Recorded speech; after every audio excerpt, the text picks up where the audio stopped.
इस विश्वविद्यालय के कुलपति प्रोफेसर अशोक कुमार जी हमारे बीच में हैं। कृपया जोरदार तालियां बजाकर उनका भी स्वागत करें। और ध्यान देने, कृपया जोरदार तालियां बजाकर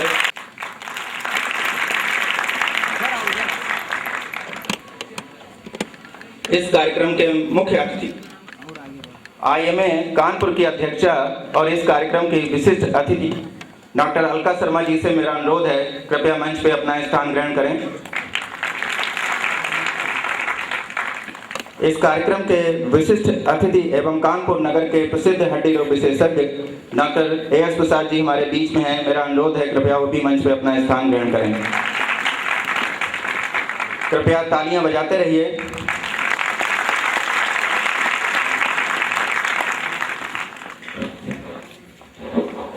मेरा अनुरोध है कुमारी वंदना से कि कृपया हमारे मुख्य अतिथि का स्वागत एक पुष्पगुच्छ द्वारा करें।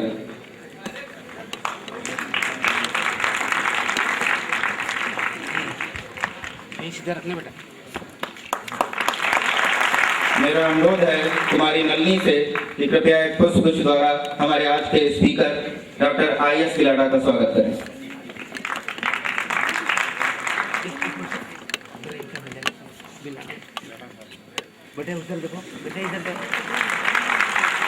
मेरा अनुरोध है कुमारी गुलबीज से कृपया एक पुष्पगुच्छ द्वारा हमारी विशिष्ट अतिथि डॉक्टर अलका शर्मा का स्वागत करें।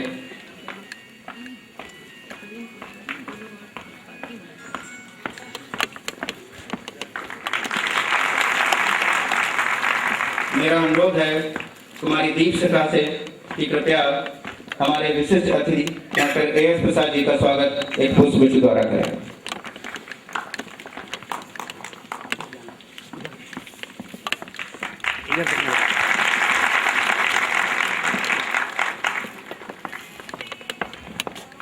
हमारा ये अभियान एड्स से बचाव जिम्मेदारी का निर्वहन करें, लोगों को जागरूक करें बीमारियों से बचने के लिए, क्योंकि अगर हम बीमारियों से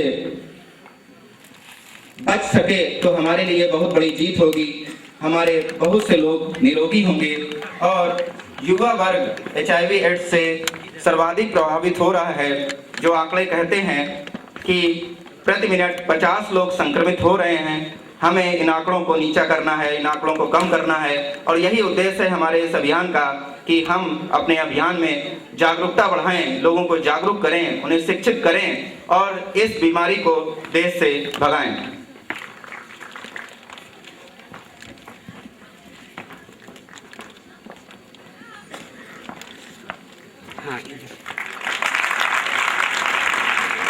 इस अभियान में प्रथम दिन हमने HIV एड्स पर आधारित पोस्टर और स्लोगन प्रतियोगिता का आयोजन किया।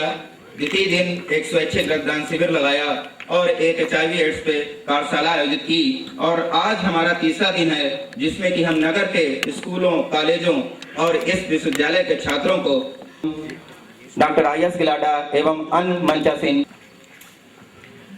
सर आगे आ जाइए दीप के पास।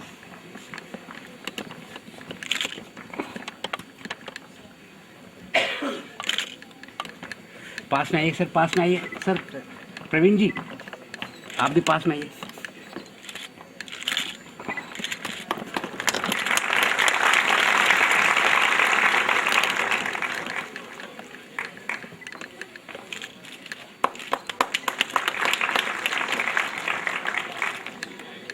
सर फेस इधर थोड़ा सा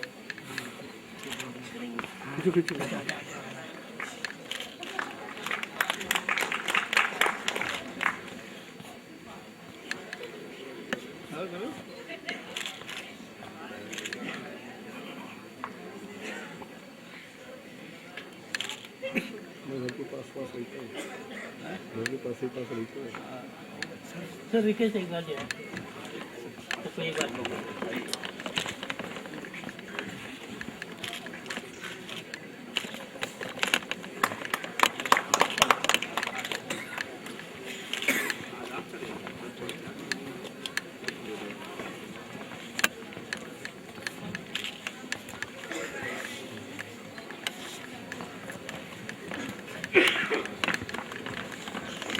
हैं जैसा कि आपको मैंने बताया कि 4 दिनों का अभियान है और इस अभियान में हमारे बहुत से सहयोगी हैं, सामाजिक सहयोगी हैं, मीडिया से जुड़े हुए सहयोगी हैं और सबसे बड़ा सहयोगी हमारा दैनिक जागरण समाचार पत्र इस बार है। और सामाजिक सहयोगियों में स्वस्थ कानपुर परियोजना, डॉक्टर JS सचान फाउंडेशन एवं KCRT 111 हमारी सामाजिक सहयोगी हैं और विश्वविद्यालय के पैरामेडिकल इंस्टीट्यूट के अलावा एडल्ट एजुकेशन विभाग और इंस्टीट्यूट ऑफ फाइन आर्ट्स ने इस पूरे अभियान को आयोजित करने में बहुत ही मेहनत की है। मैं आमंत्रित करना चाहूँगा स्वस्थ कानपुर परियोजना के संस्थापक और नगर के प्रसिद्ध हड्डी रोग विशेषज्ञ डॉक्टर AS प्रसाद जी को कि कृपया आएँ और हमारा मार्गदर्शन करें, हमें प्रोत्साहित करें एवं हमारे मंत्री जी का परिचय भी कराएं। डॉक्टर AS प्रसाद जी ने बनाया है जिसपे हम लोग ने सबको एक साथ लाए हैं और उसका एक प्रयास है कि अपने कानपुर शहर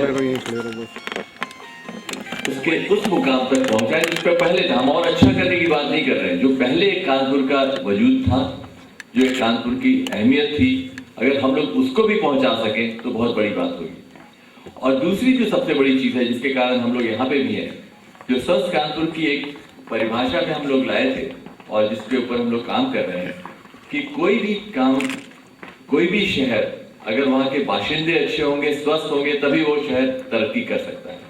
और स्वस्थ रहने के लिए डॉक्टर्स हम लोग जो है इलाज तो करते हैं, लेकिन हम लोग के एक बहुत बड़ा ब्रांच है जो बीमारी से रोकथाम की बात है, वो भी हम लोग पढ़ते हैं, उसको हम लोग कैसे आगे बढ़ाएं। और इसीलिए स्वस्थ कानपुर परियोजना हम लोग ने बनाई जिसमें सब तरीके के लोग हैं, टीचर्स हैं, एजुकेशन वाले जो लड़के हैं वो हैं, लॉयर्स हैं, डॉक्टर्स के अलावा व्यापारी वर्ग है, नेतागण है, जिसमें हम लोग सबको बताना चाहते हैं कि आप बीमार होने के बाद इलाज तो कराते हैं, लेकिन बीमारी से रुके कैसे, बीमारी को रोका कैसे जाए। और जब आप बीमारी रोकने का प्रयास करते हैं तो वो केवल अपने तक न रखें, इन्फेक्शन हमेशा एक दूसरे से फैलता है, तो आप समाज में ही इन्फेक्शन का वजूद अगर मिटा सकते हैं तभी आप एक शहर को स्वस्थ बना सकते हैं। इसके पीछे जो सबसे बड़ी भावना है वो है कि अपने शहर के प्रति आपके पास लगाव होना चाहिए, अपने समाज के प्रति आपके पास लगाव होना चाहिए। और इस कड़ी में मैं बहुत सोच समझ के हम लोग ने, जब हमारे मुख्य अतिथि का नाम आया तो हम लोग सब लोग बहुत खुश हुए, क्योंकि श्री बेरिया जी हमारे कानपुर शहर से मंत्री तो हैं, लेकिन वो असली जमीन से जुड़े हुए नेता हैं। कॉलेज में पढ़ने के बाद 89 में मेरे ख्याल से MLA बने थे, और उसके पहले अभी हमारी बात हो रही थी, बता रहे थे कि सारे लोगों से कांटेक्ट करते थे, मोटरसाइकिल पे घूमते थे। MLA बनने के बाद एक जीत मिली और आज की तारीख में भी उनका जो डेली दिनचर्या है, नेता का जो फर्ज है वो पूरा करते हैं। नेता हम लोग जो जनता की एस्पिरेशंस को, जनता की भावनाओं को एग्जीक्यूटिव तक पहुंचाने का और उसके ऊपर अपने प्लान बना के उसको एग्जीक्यूट कराने का जो काम है वो नेता का फर्ज है। और ये जब तक जनता से जुड़ेंगे नहीं तब तक नेता उनकी भावनाओं को ऊपर तक ना पहुंचा पाएंगे। हम लोग बहुत भाग्यशाली कानपुर वाले कि हम लोग के बीच में एक ऐसा नेता है जो रोज 50 किलोमीटर जाता है, जनता के बीच में मिलता है और फिर हम लोग की भावनाओं को एडमिनिस्ट्रेशन तक पहुंचाकर उनसे एग्जीक्यूट कराना प्लान्स को, वही इनका काम है। इसलिए मैं कैबिनेट मिनिस्टर लिए कानपुरिया होने के नाते मैं बहुत बहुत स्वागत करता हूं। ऐसा कानपुर जो हम लोग के दिल में है और उनके दिल में कानपुर है, ये बहुत बड़ी बात है। हमारे साथ और भी हमारे स्वस्थ कानपुर के इंडस्ट्रियलिस्ट लोग आ गए हैं इस समय। मैं देख रहा हूँ मिस्टर नरूला है, मिस्टर रमेश चंद्रा है, और ये शो करता है कि लोगों के दिल में जज्बा है अपने शहर के प्रति। और दोस्तों, हम लोग बीमारी की रोकथाम की बात करेंगे और हमारे डॉक्टर मिस्टर बेलिया भी हमको अपने कानपुर के लिए कैसे इसको ऊपर उठाएं, कानपुर से बीमारियों को कैसे भगाएं, और उसमें से एक बहुत अहम बीमारी एड्स होगी जिसके बारे में भी हम लोग पर चर्चा करेंगे। बस ये कह के मैं विराम लेता हूं। और दोस्तों, जज्बा होना चाहिए और मैं यही चाहूंगा कि आप लोग आगे बढ़े। तो आप लोग के हाथ में भविष्य है।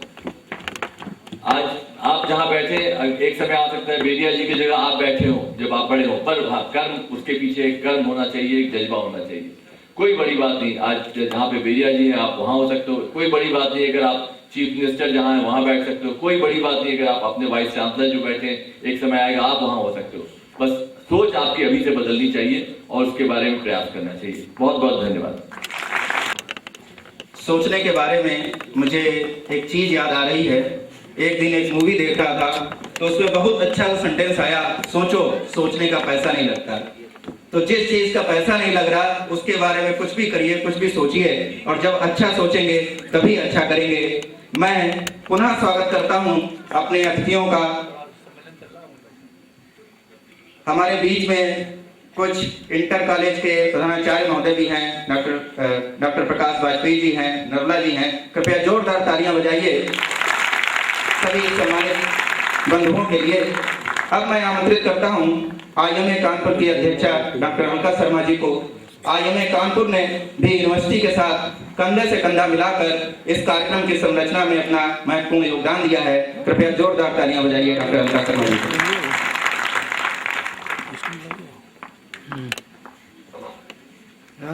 Thank you, Dr. Praveen.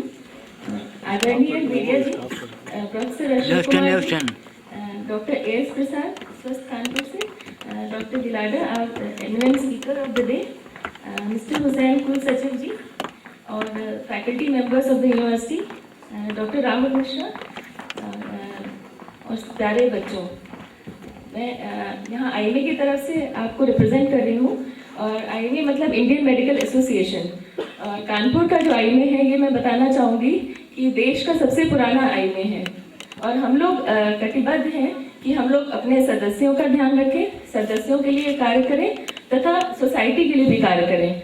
तो सामाजिक कार्यों में हम लोग इस एड्स अवेयरनेस के लिए हम लोग कार्य कर रहे हैं, और जो कि WHO का इस साल का थीम है जिसमें हम लोग को जीरो पहुँचाना है। और आज ही पेपर में था कि 57% कम हुआ है पहले से इंसिडेंस। तो हम लोग को पॉजिटिव सोचना चाहिए और हम लोग इसके लिए कार्यरत हैं, और आप लोग से चाहते हैं कि आप लोग भी इसमें हम लोग की मदद करें। और जो अभी बच्चे हैं इनको अभी से अगर जागरूक हो जाएंगे तो इसके लिए हम लोग को काफ़ी आप लोग मदद कर सकते हैं, और लोगों को बता भी सकते हैं कि इस बीमारी में क्या क्या परेशानियाँ होती हैं और कैसे इससे प्रिवेंशन किया जा सकता है। तो इस विषय में आप लोग की मदद चाहिए हम लोग को। और मैं धन्यवाद देना चाहूँगी डॉक्टर राहुल मिश्रा का, क्योंकि उन्होंने इतने अच्छे स्पीकर हम लोग के लिए बुलाए हैं, और जो कि आप बच्चों को भी बताएंगे। और आज 2:30 बजे हमारे डॉक्टर्स के लिए भी एक CME रखी गई है, और इसके लिए मैं डॉक्टर राहुल को धन्यवाद देती हूँ। और हमारे यूनिवर्सिटी में ये सब हुआ, सब कार्यरत हुआ, डॉक्टर अशोक कुमार को बहुत बहुत धन्यवाद। और आप लोग सभी इसमें हम लोग को हेल्प करें। और इसका एक ही चीज़ है कि अगर discipline, self discipline is the best discipline. अगर आप लोग ये याद रखेंगे बच्चे लोग हमेशा, तो आप लोग लाइफ में काफ़ी आगे बढ़ेंगे। और आप लोग को बहुत बहुत धन्यवाद आज के लिए आने के लिए। विभिन्न स्कूलों से आप लोग आए हैं और आप लोग ने इतना प्रयास किया है हम लोग के लिए, और अगर आप लोग नहीं आते तो हमारा प्रोग्राम ये बिल्कुल ही सफल नहीं हो पाता। Thank you so much everybody.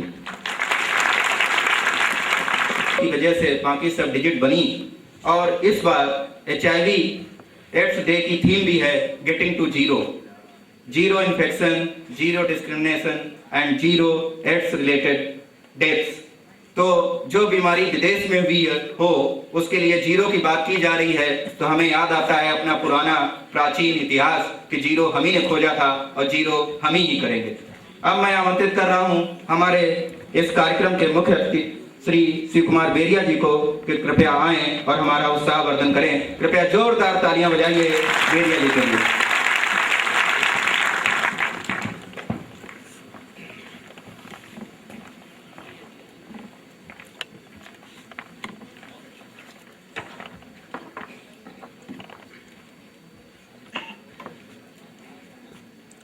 यहाँ पर मौजूद इस कार्यक्रम के अध्यक्ष प्रोफेसर अशोक कुमार जी, मंच पर मौजूद विशिष्ट अतिथि अध्यक्ष AIDS society of India IS Gilada साहब, मंच पर मौजूद डॉक्टर AS प्रसाद जी विशिष्ट अतिथि, डॉक्टर वकार अहमद कुलसचिव जी, डॉक्टर अलका जी, उपस्थित यहाँ पर तमाम विशिष्ट गणमान्य नागरिकगण, उपस्थित प्यारे बच्चों, सबसे पहले तो मैं डॉक्टर अलका जी का हृदय से धन्यवाद देना चाहता हूँ, जो आईएमए के अध्यक्ष भी हैं और अध्यक्ष बनने के बाद जिनका जज्बा है कि कानपुर के लिए कुछ करें। उन्होंने आज के आयोजन में मुझे आमंत्रित किया, उसके लिए मैं उनका हृदय से आभारी हूँ। हालांकि इस कार्यक्रम में किसी नेता का कोई काम नहीं है, क्योंकि यह कार्यक्रम उस विधा से जुड़ा हुआ है जिस विधा का मैं कोई जानकार नहीं हूं, लेकिन इतना जानता हूं कि दुनिया में सबसे ज्यादा बीमारी वहीं फैलती है जहां गरीबी होती है। हमारे देश में भी अगर एड्स के बारे में हम देखें तो सबसे ज्यादा मरीज आपको गरीब परिवारों में ही मिलेंगे, क्योंकि गरीबी सोच नहीं सकती, गरीबी विचार नहीं कर सकती, गरीबी उन खतरों की ओर से आगाह नहीं है जो भविष्य में उसे मौत की ओर ढकेल रही है। तो हमारा दुर्भाग्य है कि हम जिस मुल्क में रहते हैं वो मुल्क हालांकि विकासशील देशों की श्रेणी में आता है, लेकिन विकास आज चंद हाथों में कैद होकर रह गया है। जिस देश के अंदर 80% लोग 20 रुपए रोज पर जीवन यापन कर रहे हों, जिस देश में 20 करोड़ लोगों के सर पर छत न हो, जिस देश में 20 करोड़ लोग डिग्रियों को कंधे पर लाके बेरोजगार सड़कों पर घूम रहे हों, उस देश का गरीब आदमी क्या करेगा?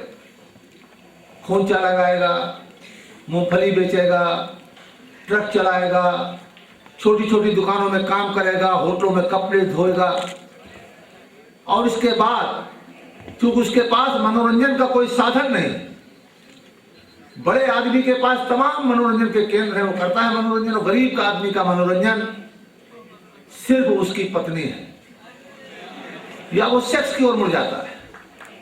तो गरीब आदमी के पास कुछ नहीं।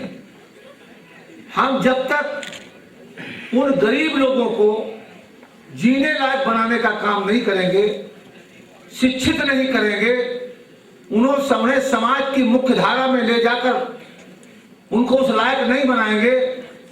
आज भी मैं देखता हूं गांव के अंदर, जब मैं सुबह 4 बजे निकलता हूं तो देखता हूं कि गरीब आदमी अपने खेत पर ठंड की ठिठुरती दिनों में खेत में पानी लगाए हुए हैं, नंगे पैर। जब हम बड़ी बड़ी रजाइयों में अपने आप को जाड़ा बचाने के लिए लेटे होते हैं, तब गांव का वो गरीब आदमी खेत में पानी लगाए हुए दिखता है। गांव में आज भी गरीब बच्चे एक बनियान पहने हुए पूरा जाड़ा गुजार देते हैं, उनके पास एक गर्म स्वेटर पहनने के लिए नहीं।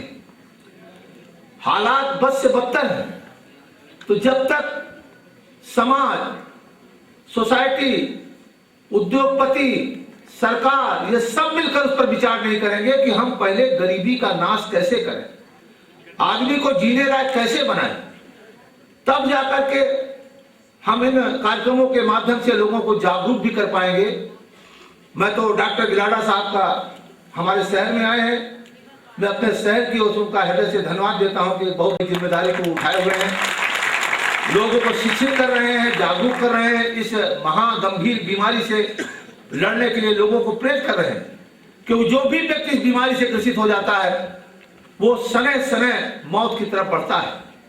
जिसे पता चल जाए कि मुझे एड्स है, वो प्रतिदिन मरता है, वो जीवन जीने प्रतिदिन मरता है। ऐसी गंभीर बीमारी कि वो प्रतिदिन मरता है। उससे लोग ऐसा व्यवहार करते हैं जैसे उसकी बीमारी उसको लग जाए, वो उसको अछूत मानकर चलता है, उससे दूर रहना चाहता है। तो इस बीमारी के बारे में हमें जगह जगह जाकर लोगों को जागरूक करना चाहिए, उन्हें इस बीमारी से कैसे बचें इसका प्रबंध करना चाहिए, उन्हें समझाना चाहिए। तमाम माध्यमों से, तमाम बच्चों ने भी प्रदर्शनी बाहर लगाया, मैंने प्रदर्शनी देखा है। मुझे खुशी है कि आज हमारे समाज के बच्चे इस बीमारी से लड़ने के लिए, लोगों को जागरूक करने के लिए हमारे बच्चे प्रयास कर रहे हैं। मैं इन बच्चों को बधाई देना चाहता हूँ। ये बच्चे आने वाले समय के इस देश के भाग विधाता बनेंगे। इन्हीं में से कोई बड़ा डॉक्टर बनेगा, कोई प्रोफेसर बनेगा, कोई इंजीनियर बनेगा, कोई उद्योगपति बनेगा, कोई इस देश के बाहर जाकर हमारे देश का नाम रोशन करेगा। ये भारत के भावी भविष्य हैं। इस भारत के भावी भविष्य का मैं नमन करता हूँ और उम्मीद करता हूँ कि आज के कार्यक्रम से कुछ आप सीख लेकर जाएंगे और नए भारत के निर्माण करने में महत्वपूर्ण भूमिका अदा करेंगे। जय हिंद, जय समाज। आपके उत्साहवर्धक उद्बोधन के लिए अब मैं आमंत्रित कर रहा हूं विश्वविद्यालय के कुलपति और इस कार्यक्रम के अध्यक्ष प्रोफेसर अशोक कुमार जी को कि कृपया आएं और हमारा मार्गदर्शन करें।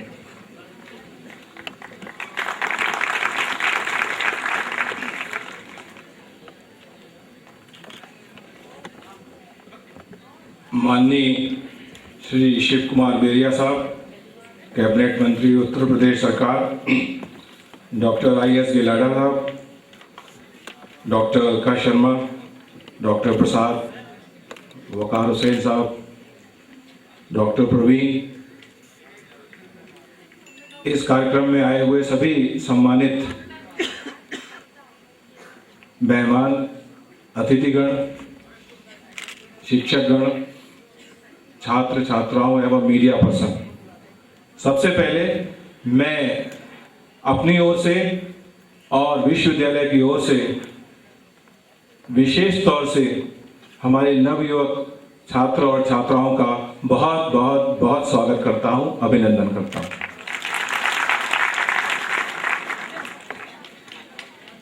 आप जैसा जानते हैं कि हमारा विश्वविद्यालय का कैंपस एक बहुत खूबसूरत कैंपस है। इस प्रदेश में नहीं, देश के विश्वविद्यालयों में गिना जाए तो बहुत आकर्षक।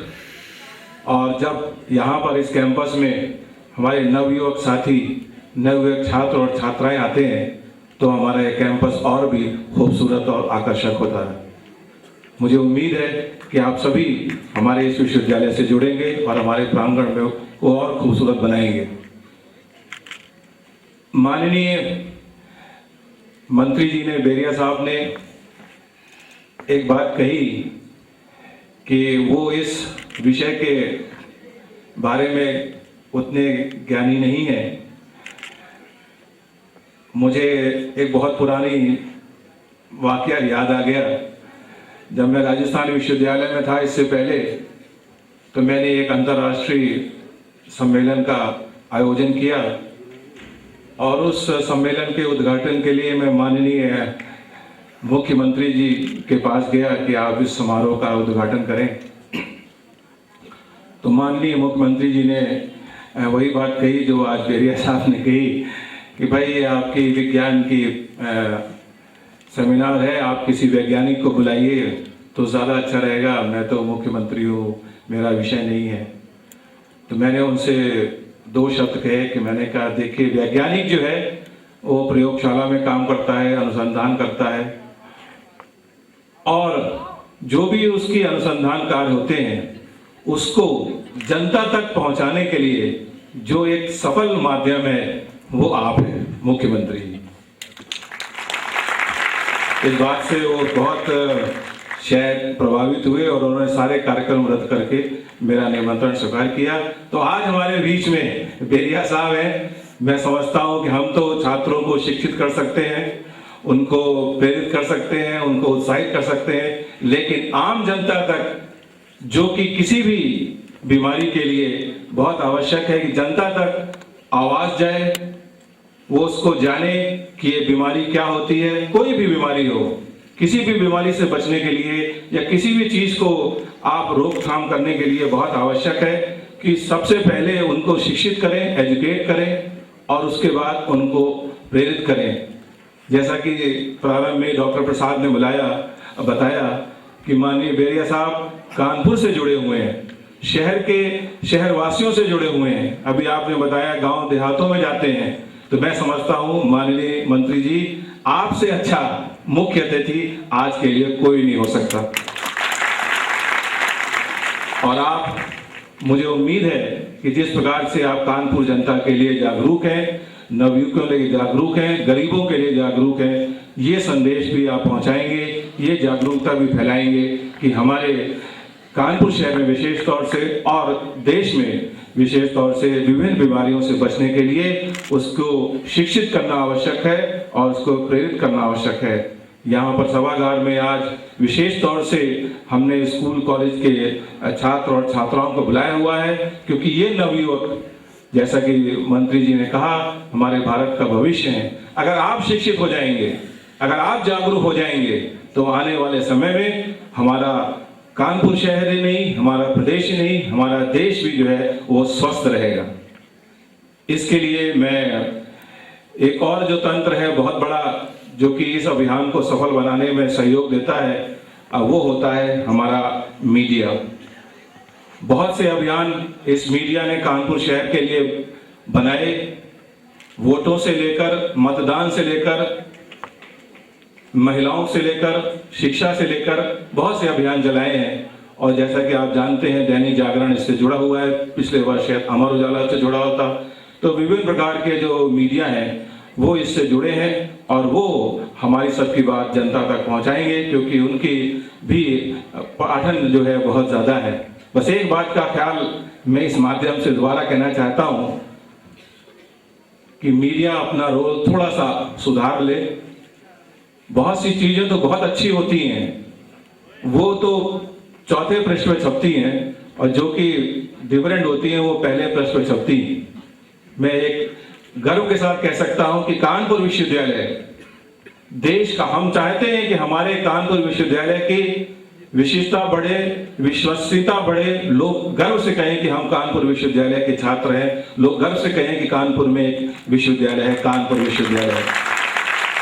लेकिन उसके लिए वही बात है कि सही समाचार छपे। जैसा कि मैं आपको बताते हुए मुझे हर्ष है, मुझे गर्व है कि कानपुर विश्वविद्यालय देश का प्रथम विश्वविद्यालय है जिसने कि सर्वप्रथम छात्र और छात्राओं के जो मूल्यांकन की कॉपियां होती हैं वो आज से वेबसाइट पर अवेलेबल है। आप अपने मूल्यांकित कॉपी अपनी आंखों से देख सकते हैं और देख सकते हैं। ये देश का प्रथम विश्वविद्यालय है, लेकिन इसकी खबर समाचार पत्रों में चौथे पृष्ठ पर है। यह बहुत छोटी सी है, लेकिन कुछ कार्यकर्ता विश्वविद्यालय में आते हैं, शांति भंग करते हैं, और हम जब उसके लिए थोड़ी सी रिएक्शन करते हैं तो उसकी सूचना प्रथम पृष्ठ में आती है। ये दृष्टिकोण कृपया मत रखिए। आपका भी फर्ज है कि विश्वविद्यालय को अच्छा बनाएं। अगर आप नहीं कहेंगे विश्वविद्यालय अच्छा है तो कौन कहेगा विश्वविद्यालय अच्छा है? तो अच्छी खबरों पे आप गर्व कीजिए। और हमने इस वर्ष से एक और भी योजना करी है। हम जानते हैं छात्रों को कम से कम, आप जैसे कि मैं बताऊं कि अब विश्वविद्यालय का हर छात्र अपनी कॉपीज को जो है वो वेबसाइट पे देख सकता है। और वेबसाइट से देखने का मतलब ये है कि जो स्क्रूटनी के लिए वो 300 रुपए 320 रुपए देता था, अब उसको 1 रुपए भी देना नहीं पड़ेगा और अपनी कॉपी देख सकता है। हमने और एक छात्रों के लिए काम किया है इसी प्रकार से कि अब विश्वविद्यालय की आपने डिग्री किसी भी सत्र में प्राप्त की हो और आपको नहीं मिली हो तो आप ऑनलाइन आवेदन करें। और ये देश का प्रथम विश्वविद्यालय है जो कि डिग्री आपको ऑनलाइन देगा। गर्व कीजिए, खुश रहिए। अखबार में प्रथम पृष्ठ पे छापिए, ना कि बैक फुट पे छापिए इसको। मैं इस माध्यम से, हालांकि गलत खबर फैलाना और गलत खबर का प्रचार दूसरे ढंग से करना, मैं सभी यहाँ नवयुवक छात्रों को आगाह करता हूं कि कृपया इनके कहने में कम आए, क्योंकि जब भी कभी आपका कर्तव्य है किसी चीज का विरोध करना, लेकिन जब पत्रकार सामने आ जाते हैं तो आपको असली डायरेक्ट करते हैं, जरा हाथ ऊपर करना, जरा ऐसे भी दिखाना। इनकी बातों मत आइए, प्रदर्शन करिए, अच्छी बात है, आपका कर्तव्य है, लेकिन थोड़ा इनसे दूर रहिए। मैं खुले उस मंच पे कह रहा हूँ। मुझे इस बात की ये प्रसन्नता है कि कानपुर विश्वविद्यालय एक ऐसी संस्था है जो कि एड्स ही नहीं बल्कि विभिन्न प्रकार के जो भी अन्य बीमारियां होती हैं उनके बारे में भी हम जागरूकता का अभियान चलाते हैं। बहुत जोर से अभियान चलाते हैं और आपके सब छात्रों की उसमें उपस्थिति होती है। हमने एक यूएसए के एक ऑर्गेनाइजेशन के साथ भी अनुबंध किया है जो कि यहाँ पर गरीब जनता के लिए विशेष तौर से गांव और देहात में जाकर उनकी आंखों का परीक्षण करेगा और उनको निश्चय ही निःशुल्क चिकित्सा देगा। हमने इस ओर एक और कदम बढ़ाया है। South east Asia centre Italy एक थैलेसीमिया एक ऐसी बीमारी होती है जिसमें कि ब्लड ट्रांसफ्यूजन की निरंतर आवश्यकता होती है और बच्चे की बचने की उम्मीद कम होती है क्योंकि गरीब जनता बार बार ब्लड ट्रांसफ्यूजन नहीं कर सकती। इसका खर्चा करीब 21 लाख रुपए आता है, लेकिन हम इस साउथ ईस्ट एशिया सेंटर से संबंध बनाए हुए हैं और शीघ्र ही विश्वविद्यालय में थैलेसीमिया सेंटर का स्थापना की जाएगी जिसमें कि बच्चों को मुफ्त सेवा दी जाएगी। बोन मैरो ट्रांसप्लांटेशन 21 लाख रुपए खर्च होता है। ये संस्था जो है वो 7 लाख रुपए इसमें खर्च होगा। इटली और फ्रांस से पूरी डॉक्टर्स की टीम आती है, अपने खर्चे से आते हैं, 1 रुपए नहीं लेते। और यहाँ बहुत से उद्योगपति हैं और बहुत से दान करता है, मुझे मालूम है। वो 7 लाख क्या जितने लाख कहिए उतने दान कर देंगे गरीब छात्रों के लिए, गरीबों के लिए। और इस प्रकार से आने वाले समय में कानपुर शहर एक ऐसा शहर बनेगा जहाँ की थैलेसीमिया के पेशेंट्स को मुफ्त इलाज दिया जाएगा, ऐसी मेरी संभावना है। अंत में जब मौका लगता है तो मौके को चूकना नहीं चाहिए और क्योंकि मंत्री जी हैं मैं उनसे एक विशेष आग्रह करूंगा। मैं जब से इस कानपुर शहर में आया हूं कुलपति के रूप में, उस दिन से मुझे एक बात की बहुत ही दुख है, चिंता है और मैं चाहूंगा कि आपके माध्यम से उसको मैं जरूर पूरा करूं। कानपुर विश्वविद्यालय इस प्रदेश का सबसे बड़ा विश्वविद्यालय है छात्रों की संख्या में। यहाँ 10 लाख छात्र हर वर्ष हम शिक्षित करते हैं। ये विश्वविद्यालय 14 जनपदों से है। इसका क्षेत्रफल देखा जाए तो इटावा से शुरू हो जाता है, इलाहाबाद तक जाता है, इधर चले जाइए तो लखीमपुर खीरी तक हो जाता है। लेकिन दुख इस बात का है कि पूरे शहर में कानपुर विश्वविद्यालय का बोर्ड कहीं भी नहीं लगा हुआ। रेलवे स्टेशन से IIT शुरू हो जाता है, कानपुर विश्वविद्यालय का नाम कहीं पे नहीं आता। ये मेरी पीड़ा है। मैं चाहता हूं कि माननीय मंत्री जी इस पीड़ा को सरकार तक पहुंचाएंगे। बहुत ही छोटा सा काम है मैं समझता हूं, लेकिन कानपुर विश्वविद्यालय को चेहरा है, आंखें नहीं है। आप उसको 2 आंख दीजिए, आप देखिएगा हम सब गर्व से कह सकेंगे कि हम कानपुर विश्वविद्यालय के छात्र हैं, हमारे कानपुर विश्वविद्यालय। मैं एक बार पुनः माननीय मंत्री जी का स्वागत करता हूं, गिलाडा जी का स्वागत करता हूं, IMA अध्यक्ष अलका जी का स्वागत करता हूं, प्रसाद जी का स्वागत करता हूं। हड्डी मजबूत है तो हम मजबूत हैं। बस हड्डी मजबूती का इस्तेमाल अच्छे काम के लिए करिए। और प्रवीण जी हमारे विश्वविद्यालय के एक ऐसे कार्यकर्ता हैं, इनसे कोई भी काम कह दीजिए, बहुत ही मेहनत से करते हैं, बहुत ही परिश्रम से करते हैं। मैं एक बार पुनः विशेष तौर से छात्र और छात्राओं का एक बार पुनः स्वागत करता हूं, अभिनंदन करता हूं। बहुत बहुत धन्यवाद। जय हिंद। बारी है उनको पुरस्कृत करने की जिन्होंने HIV एड्स पे अच्छे चित्र बनाए, अच्छे स्लोगन लिखे। मैं नाम ले रहा हूं स्लोगन प्रतियोगिता जो कि 29 तारीख को संपन्न हुई थी, उसमें विजेता हुए छात्र छात्राओं के स्लोगन प्रतियोगिता में प्रथम स्थान प्राप्त किया है दीक्षा वाजपेयी ने। कृपया मंच पे आएं और अपना पुरस्कार माननीय मंत्री जी से ग्रहण करें। Diksha Vajpayee, institute of fine arts. इन्होंने स्लोगन लिखा था, एड्स मुक्त समाज बनाना है तो जानकारी जन जन तक पहुंचाना। छात्र हैं और इनका स्लोगन है, एड्स का होगा ज्ञान तभी होगा देश महान। मेरा अनुरोध है, कृपया अति शीघ्र मंच पे आए।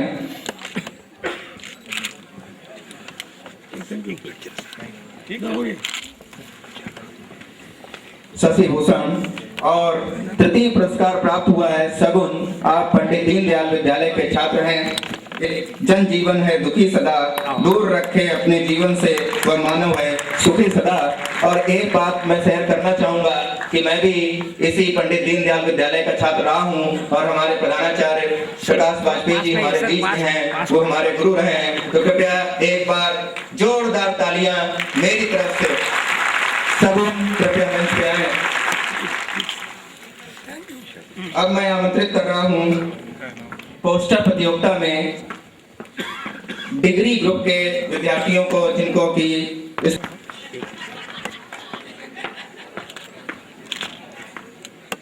मानसी सिंह द्वितीय स्थान है डिग्री ग्रुप में।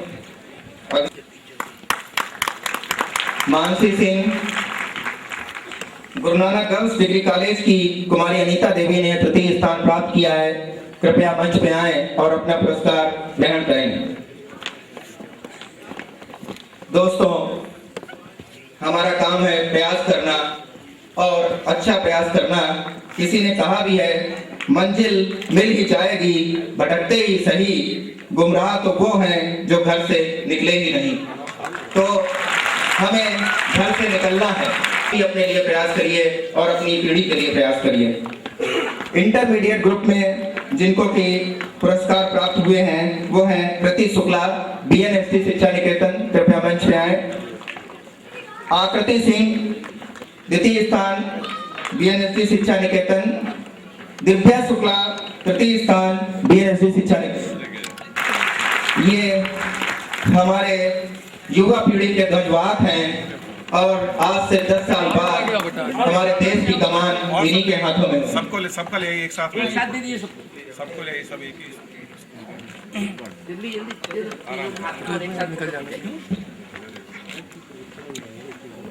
दोस्तों, HIV एड्स के संबंध में एक और बात याद आ रही है। बहुत अच्छा से किसी ने कहा है, ठोकरे खाकर भी ना संभले वो मुसाफिर का नसीब। ठोकरे खाकर भी ना संभले वो मुसाफिर का नसीब, वरना पत्थर तो अपना फर्ज निभा दिया करते हैं।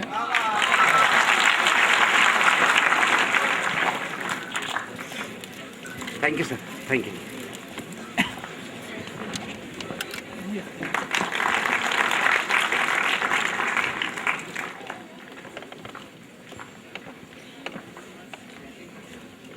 मेरा अनुरोध है कि कृपया हमारे आज के विशिष्ट वक्ता डॉक्टर IS किलाडा को एक स्मृति चिन्ह भेंट करने का कष्ट करें।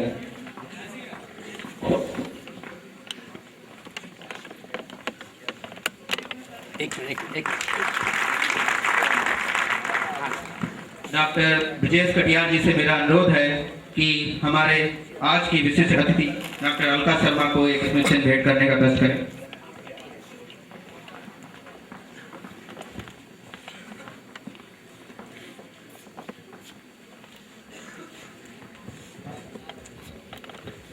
इंस्टीट्यूट ऑफ पैरामेडिकल साइंस के शिक्षक डॉक्टर रस्तोगी में हमारे बीच में हैं। मेरा अनुरोध है कि कृपया डॉक्टर AS प्रसाद जी को एक स्मृति चिन्ह भेंट करने का कष्ट करें।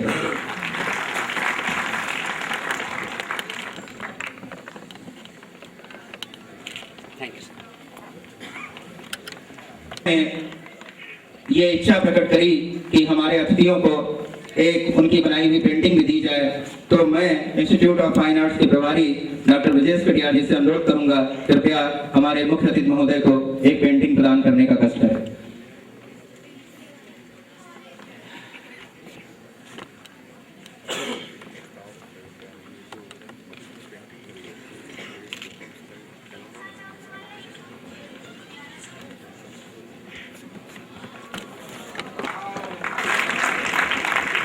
मैडम पास जाइए। ब्रजेश कटियार जी से मेरा अनुरोध है कि कृपया सर दिखाई नहीं पड़ रहा। हमारे अध्यक्ष महोदय को भी एक पेंटिंग प्रदान करने का कष्ट करें। Thank you sir. Brajesh ji कृपया अध्यक्ष महोदय को भी एक पेंटिंग प्रदान करने का कष्ट करें। मैडम पास में आइए, मैडम पास, सर पास। ब्रजेश जी से पुनः अनुरोध है कि कृपया हमारे स्पीकर डॉक्टर IS गिलाडा को भी एक पेंटिंग प्रदान करने का कष्ट करें। थोड़ा और आ गया बेटा।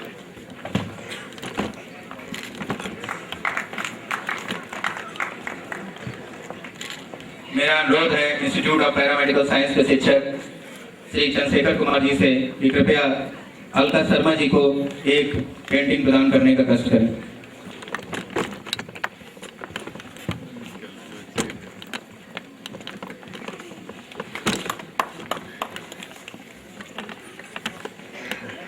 मेरा अनुरोध है श्री सुधांशु राव जी से कि कृपया डॉक्टर AS प्रसाद को एक पेंटिंग प्रदान करने का कष्ट करें।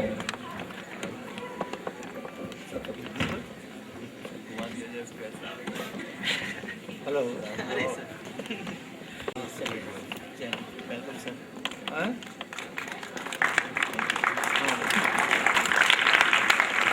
मित्रों, हमारे कुलपति महोदय की एक इम्पोर्टेंट मीटिंग लगी है, एग्जीक्यूटिव काउंसिल की मीटिंग, और उनको जाना भी है। तो उससे पहले हम चाहेंगे हमारे मुख्य अतिथि महोदय और हमारे कुलपति महोदय और मंचासीन महानुभावगण, हमने एक रेड रिबन एक्सप्रेस करके वैन बनवाई है जो शहर के विभिन्न स्थलों पर जाएगी, रेड रिबनिंग करेगी, जनता को रेड रिबन लगाएगी, उन्हें HIV/AIDS के संबंध में जागरूक करेगी और उससे रिलेटेड पम्पलेट्स बांटेगी। तो उसको केवल उसका फ्लैग ऑफ करके उसको रवाना करने का कष्ट करें। आप लोग हाल में रुके रहिए क्योंकि इसके तुरंत बाद आपके सम्मुख होंगे मुंबई के डॉक्टर IS गिलाडा, जिनको की नाम दिया गया है Indian machine gun against AIDS. धन्यवाद।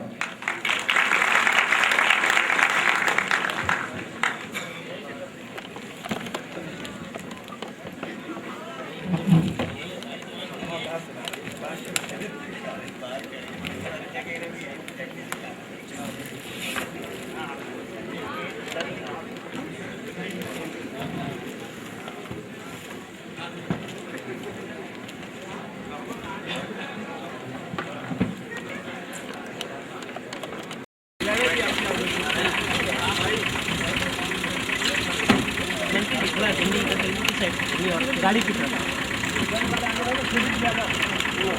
जी आपका थोड़ा नीचे कर लिए, चेहरा आपका दबा।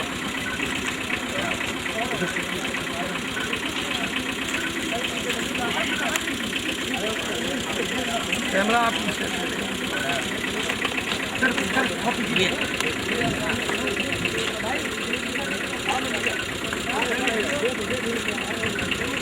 Thank you sir.